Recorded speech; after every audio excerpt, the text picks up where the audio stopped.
क्या तुम्हारे साथ भी यही होता है कि तुम नोट्स बनाने जाते हो और जो बुक की लाइन होती है वही पूरा छाप देते हो, या फिर तुम्हारे को नोट्स बनाने में बहुत ही कन्फ्यूजन होती है क्योंकि बुक में तो बहुत सारी चीज़ें लिखी हुई होती है तो तुम सबको लिखते हो, वो बहुत ज़्यादा हो जाता है और बहुत ज़्यादा पॉइंट्स होते हैं, तुम सारे लिखोगे, मतलब एक तरीके से कभी कभी हो जाता है कि तुम नोट्स अपने रिवाइज कर रहे हो तो ऐसा लग रहा है कि तुम मॉड्यूल ही रिवाइज कर रहे हो। सो ये ऐसे नहीं बनाते नोट्स। नोट्स बनाना एक बहुत ही प्रॉपर वे में अलग वे होता है थोड़ा नोट्स बनाने का, जिससे क्या है बहुत ही कम समय में बहुत ही शॉर्ट में नोट्स बनाने होते हैं ताकि वो रिवीजन के थ्रू काम आ सके। और पूरी बुक छापनी नहीं होती, थोड़ा नॉमिनल मतलब बहुत ही कम कम रखना होता है। सो इस वीडियो में मैं तुम्हें बताऊंगा कि कैसे नोट मतलब बहुत ही शॉर्ट में बता दूंगा, ज़्यादा लंबी वीडियो नहीं होगी, बहुत ही अच्छे से कैसे नोट्स बनाने हैं और बहुत ही मतलब ऐसा करना कि ये ट्राई करना जरूर है ऐसे बनाना नोट्स। ये नहीं तुम वीडियो सुन सुन के हट जाओ। और देखो वीडियो को देखते समय ना तुम साइड में कॉपी पेन जरूर लेके रखा करो। क्या है जो भी मैं तुम्हें पॉइंट बताऊँ ना वो लिख लिया करो, उससे क्या होगा तुम नोट्स बनाने में फिर उससे ध्यान रखोगे, वरना तुम ऊपर ऊपर से छोड़ दो।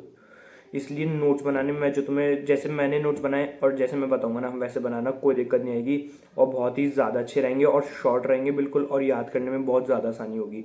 तो स्टार्ट करते हैं वीडियो।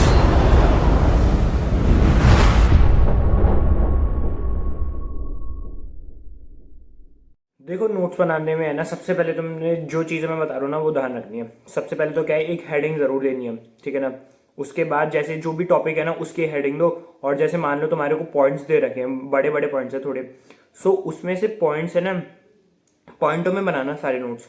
पॉइंट में जो बहुत ज्यादा उस मतलब उसका कीवर्ड है जो बेसिकली पूरा बता रहा है, वो पूरी लाइन को जो 3-4 वर्ड डिफाइन कर रहे हैं ना, वो 3-4 वर्ड ही तुम्हें वो लिखना है।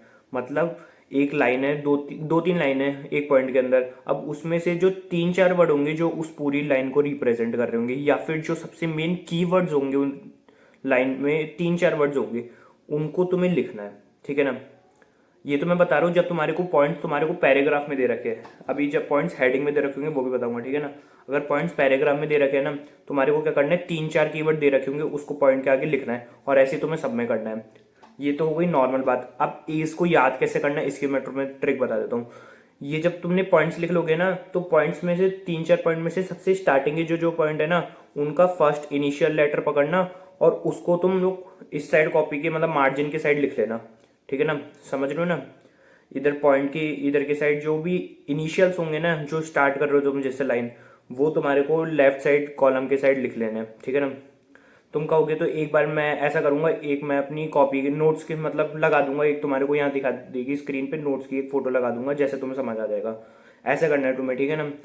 इस लाइन के इधर तुम्हारे को सारे इनिशियल्स लिखने हैं। अब तुमने जो इनिशियल्स लिख दिए ना, उससे तुम्हारे को खुद को ही एक वर्ड फ्रेम कर लेना, जो भी वर्ड हो, और उसको अपन हेडिंग के साइड के अंदर लिख देंगे, ठीक है ना। हेडिंग के साइड के अंदर जहाँ पे तुमने हेडिंग लिखी है उसके साइड के अंदर वो कीवर्ड से तुम्हें एक वर्ड बनाना है, वो लिख देना, ताकि क्या है तुम जब पढ़ोगे ना तो तुम वो पढ़ोगे तुम्हें याद आ जाएगा, ठीक है ना। अब बात करते हैं अगर तुम्हारे कीवर्ड्स पॉइंट्स में गिवन है, कीवर्ड्स क्या पॉइंट्स तुम्हारे हेडिंग में गिवन है, मतलब पॉइंट जैसे 5 पॉइंट है, पॉइंट ए की हेडिंग दे रखी है, फिर उसके बारे में लिख रखा है, पॉइंट दूसरे की हेडिंग दे रखी है, फिर उसके बारे में लिख रखा है। तो ये तो बहुत ही ज्यादा सिंपल है। तुम्हें क्या करना है, सबकी हेडिंग ही लिख लेनी है, ठीक है ना। और वही वापस लेफ्ट वाले मार्जिन में तुम्हें हेडिंग के इनिशियल्स लिख के एक वर्ड फॉर्म करना है खुद से, ताकि वो तुम्हें याद रहने में आसानी हो, ठीक है ना। अब तुम्हें आंसर लिखना है तो आंसर के अंदर कीवर्ड रिक्वायर्ड होता है, तो तुमने हेडिंग तो लिख रखी है, अब हेडिंग के साइड में तुम्हें हेडिंग के अंदर के लिखना है, वो कैसे लिखना है अब मैं वो तुम्हें वो बताता हूँ। तुम बुक से पढ़ोगे ना, कोई भी हेडिंग के साइड में कोई भी पॉइंट पढ़ोगे ना तुम, तो उस पॉइंट को पढ़ने के बाद तुम्हारे को आइडेंटिफाई होगा कि क्या क्या मेन कीवर्ड्स है पूरे पॉइंट में, ठीक है ना।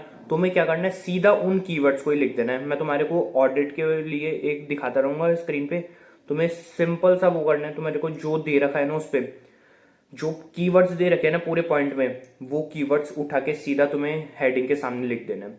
इससे बहुत सही रहेगा। इससे तुम जब रिवीजन करोगे ना तो तुम सीधा हेडिंग पढ़ी और सीधा साइड में वो जो पॉइंट्स दे रखे वो पढ़े, और तुम्हारा आराम से हो जाएगा, कोई दिक्कत नहीं आने वाली। बहुत शानदार ट्रिक रहेगी ये, और ऐसे तुम आराम से पूरी बना लेना। अब देखो, अब बात करते हैं कि तुम लोग पूरी मतलब बहुत सारे पॉइंट्स ऐसे तो लिखते लिखते बहुत ज्यादा हो जाएगा। तो तुम्हें क्या करना है, जैसे तुम बुक में पढ़ो और जिसमें बहुत ही ज्यादा शॉर्ट पॉइंट लिख रहे हो ना, मतलब बिल्कुल दो तीन और बिल्कुल एक एक दो दो वर्ड के, तो उसको क्या करना, बुक के अंदर ही वैसे कर लेना। बुक के अंदर ही अपन ने लेफ्ट में वो बनाए, उसके इनिशियल्स लिखे, और उससे ही अपन कोई वर्ड बना के वो बुक के अंदर ही रख लेना, कॉपी में मत लेना।